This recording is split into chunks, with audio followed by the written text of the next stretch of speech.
서영심의 이런 얘기 저런 얘기. 병원의 창을 통해 본 우리들의 삶의 소소한 이야기를 함께 나누고자 합니다. 이 시간은 일반 가정의학, 소아과 전문의인 서필립 칸나독고 클리닉 협찬으로 보내드립니다. 안녕하셨습니까? 서영심입니다.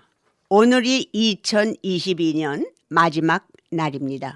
제가 2022년 1월 15일에 서영심의 이런 이야기 저런 이야기를 시작할 때 좀 주저했었습니다. 글쎄 내가 계속해서 할 수 있을까? 중간에서 그칠 바엔 안 하는 게 오히려 나을 텐데 했었는데 오늘이 2022년 12월 31일 다 채울 수 있다는 게 참 감사할 수밖에 없습니다. 칭찬은 꼴에도 춤을 추게 한다는 말이 있듯이 제가 이렇게 꾸준히 정성을 다해 할 수 있었던 것은 많은 우리 청취자들의 격려와 용기를 주시어서 계속할 수 있도록 또 써주시는 댓글 덕이었습니다. 감사함을 다시 한번 이 시간을 통해서 보내드립니다. 오늘이 2022년 마지막 시간이 된다는 것을 생각하며 저 나름대로 감회가 깊고 무슨 이야기를 잘 마감을 드릴까 생각하다가 잡초라는 거에 대해서 여러 청취자들과 함께 깊이 생각해 보고자 합니다. 농사 짓는 분들의 말씀을 들어보면 제일 골치 아프고 힘드는 게 잡초라는 것이라고 합니다.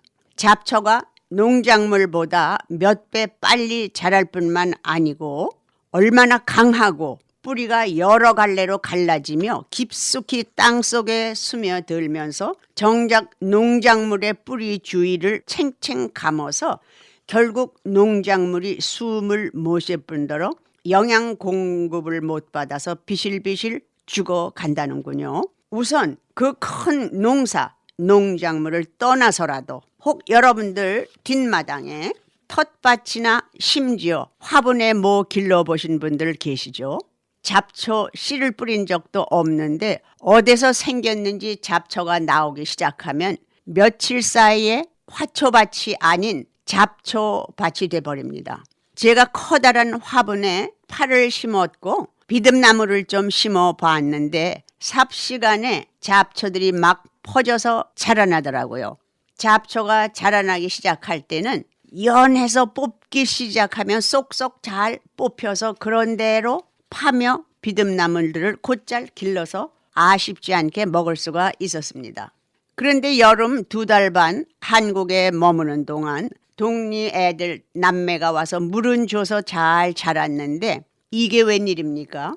잡초가 2달 반 동안 얼마나 강하게 자랐는지 잡초밭인지 파밭인지 알 수 없이 그렇게 되어 있었습니다. 그런데 잡초를 뽑아보려고 하니까 어릴 때처럼 쏙쏙 뽑히질 않는 거예요.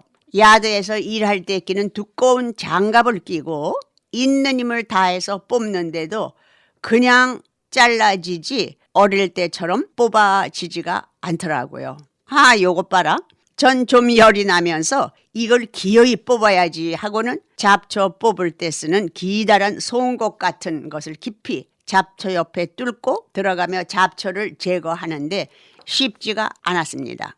어린 잡초는 그냥 엄지손가락과 검지손가락으로 쉽게 쏙쏙 뽑아졌는데 제멋대로 자라놓으니까 웬걸요 쉽게 뽑히질 않는 거예요. 제가 중간에 포기하자니 몇 시간 동안 허리 아픈 걸 참아가면서 쭈그리고 앉아서 잡초 뽑으려고 온 힘을 다한 게 억울해서 중간에 그만두게 되질 않더라고요. 어떻게 할게요? 낑낑대며 그 큰 화분을 옆으로 쓰러뜨린 후 그 다음에는 완전히 거꾸로 엎어뜨리고 나서는 삽으로 화분을 탁탁 두드리면서 완전히 흙을 다 쏟았지 뭐예요. 어떻게 됐겠어요? 잡초 뿌리들이 완전히 파 주위를 망사로 싸놓듯이 챙챙 감아서 제가 또 아껴 기르는 정말 그 릴리코이 패션 프루트이라고 그 뿌리들을 어쩌면 그렇게 꽉꽉 막아서 잡초 뿌리가 자랐는지 릴리코이 나무는 영양도 섭취 못할 뿐만 아니고 잡초로 인해서 물도 제대로 공급이 안 됐지 뭐예요. 잡초 제거하는 송곳으로 그 뿌리로 딱딱하게 된 흙을 다 흐트러뜨려서 기어이 잡초 뿌리들을 제거하고 털고 다시 심어 놓고 좋은 흙을 더 붓고 다독거리고 물을 조금씩 자주 주며 정성을 들였더니 잘 자라서 패션 프루트 열매가 맺히기 시작했습니다. 애기 잡초를 뽑을 땐 힘 안 들이고 쏙쏙 쉽게 뽑혔는데 그냥 자라도록 잡초를 놔두니까 뿌리가 너무 깊이 박히고 굵게 자리를 차지하여 결국 거꾸로 쏟아 흙을 다 부순 후에야 잡초 제거가 가능했습니다. 힘이 몇 배로 더 들었지요. 전 그 과정을 겪고 아픈 허리를 서서 허리를 펴며 갑자기 이런 생각이 들더라고요. 거짓말하는 것, 죄를 짓는 것이 바로 이 잡초와 같은 게 아닐까 하고요. 그럼 음악 한 곡 들으시고 다시 계속 하겠습니다.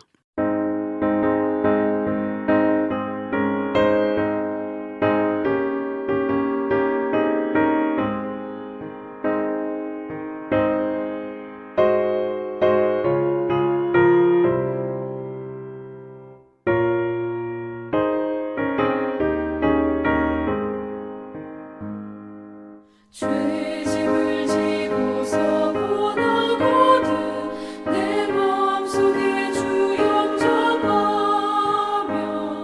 새 사람 되기를 원하거든 내 구주를 영접하라.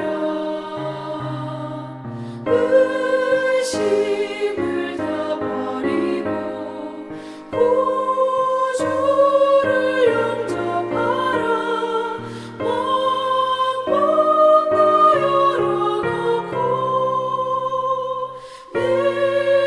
구주를 영접하라. 정결케 되기를 원하거든 내 마음속에 주 영접하며 생명수 마시기 원하거든 내 구주를 영접하라. 의심을 다 버리고 구주를 영접하라. 마음문 다 열어놓고 내 구주를 영접하라.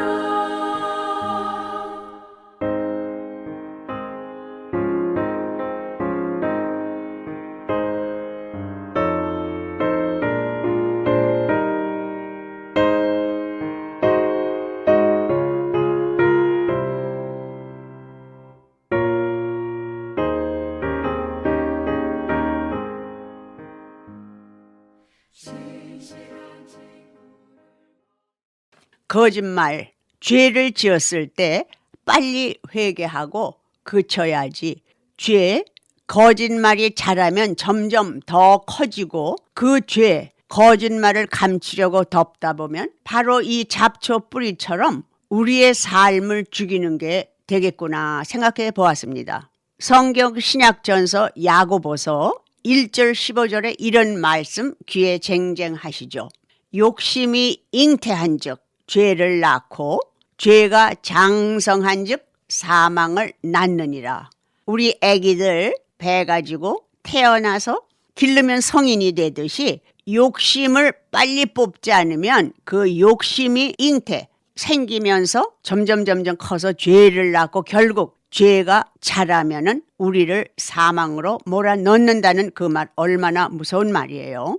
그러면 무슨 사기를 쳤거나 살인을 했거나 이런 어마어마한 것은 생각하게 되어서 나와는 거리가 좀 먼 것으로 느껴져서 거짓말로 바꾸어 생각을 해봤습니다. 우연찮게 거짓말을 하고 나면 그 거짓말을 감추기 위해서 다른 거짓말을 해서 그 위기를 면하려 하고 또 일단 넘어가게 됩니다. 처음엔 거짓말을 해놓고 마음이 조마조마하겠지요. 그러나 거짓말을 계속하다 보면 잡초 뿌리처럼 굵어져 뽑기가 힘이 듭니다. 우리가 아주 잘 아는 성경 이야기 다윗 왕, 정말 끔찍한 살인을 한 얘기 아시지요? 다윗 왕이 한가하게 옥상, 요즘 말하는 그 발코니에서 위에서 이렇게 밑을 펼쳐 내다보고 있는데 거기에는 여자들이 목욕을 하는 아주 아름다운 강이 있었던가 보죠. 그 강을 내려다보니 그 목욕하던 여자들 중에서 아주 미모가 뛰어난 그 우리아 장군의 부인 밧세바를 보게 되고 너무 그 밧세바를 잊을 수가 없어서 결국 그 밧세바 여인을 데려다 동침을 하게 됐지요. 그런데 운이 나쁘다고 할까요? 밧세바와 동침을 하고 난 후에 밧세바가 임신을 했습니다. 그러고 나니까 다윗 왕이 겁이 부쩍 난 거예요. 지금 전쟁터에서 열심히 싸우고 있는 장군 우리아를 생각하면서 죄의식에 빠졌지요. 그런데 다윗 왕이 죄를 고백하는 대신 어떻게 했죠? 전쟁터에서 싸우는 우리아 장군을 불렀습니다. 자기 깐에는 꾀를 쓴 거예요. 내가 전쟁터에서 고생을 하니 내 부인과 동침하고 하루 쉬고 다시 가거라. 그런데 이 일이 안 되려니까 우리아 장군은 아닙니다. 다윗 대왕님 대단히 감사하지만 우리 부하들은 전쟁터에서 싸우고 있는데 장군인 제가 감히 어떻게 나만 부인과 하룻밤을 즐길 수 있겠습니까? 감사합니다. 그렇지만 저는 사양하겠습니다. 하고 부인에게 가지 않고 후방에 있는 군인들 캠프로 가서 군인들과 자고 다시 전쟁터로 갔지요. 그러니까 다윗 왕의 간사한 꾀는 실패했습니다. 부인과 하루 자기가 범해서 생긴 임신을 자기 아이가 아니라고 뒤집어 씌우려고 했지요. 그런데 어떻게 됐지요? 회개하는 대신 더욱 악한 꾀를 냈지요. 이번에는 최전방에서 싸우는 우리아 장군을 아주 최전방 맨 앞줄에 세우게 해서 결국 전사를 시켰고 그 후 전사한 장군의 부인 밧세바와 결혼을 한 것도 또 크게 말썽도 안 나고 자연스럽게 자기 부인으로 만들었지요. 물론 여러 가지 간악스러운 일들을 했어도 하나님께서 다윗은 나와 합한 자라고 좋아하시고 칭찬하시고 늘 함께 하신 이유는 다윗 왕은 자기가 지은 모든 죄를 나단 선지자에 의해서 크게 자기의 죄를 깨닫고 사죄하고 그 후부터는 하나님께 모든 것을 의뢰하고 회개하고 함께 동행을 했지요. 하나님께서는 우리가 잘못한 것을 7번씩 70번이라도 용서를 해주라 하셨기 때문에 진정으로 회개하고 용서를 구하면 용서를 해주셨습니다. 오늘이 2022년 마지막 날입니다. 전 어렸을 때 섣달 거음이라고 해서 물론 음력이었었겠지요. 어머니가 우리들을 다 불러놓고는 그 남은 찬밥, 반찬들, 나물 등을 다 넣고 비벼서 마지막으로 다 먹어 없애고 새날을 새 마음으로 맞으라는 뜻이었던 것 같습니다. 우리도 2022년 마지막인 오늘 조용한 시간을 갖고 365일을 어떻게 지났는지 지나간 책장을 한 장씩 넘기듯 더듬어 보세요.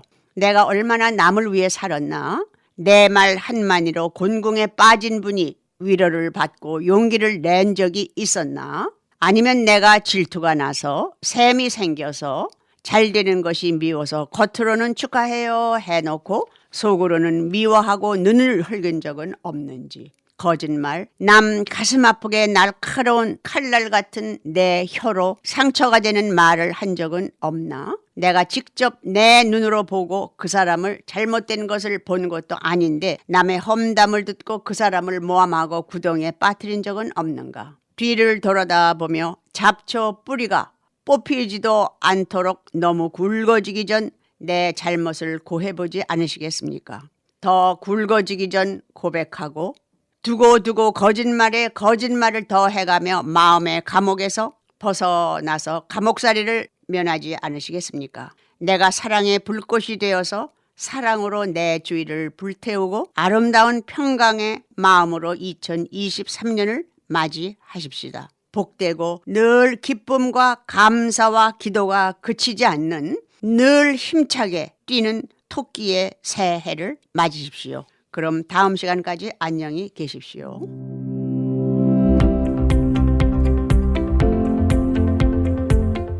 서영심의 이런 얘기 저런 얘기는 우리 한인사회의 건강과 보톡스, 필러, 실 리프팅을 통해 아름다움까지 책임지는 서필립, 칸나독고 클리닉 협찬으로 보내드렸습니다.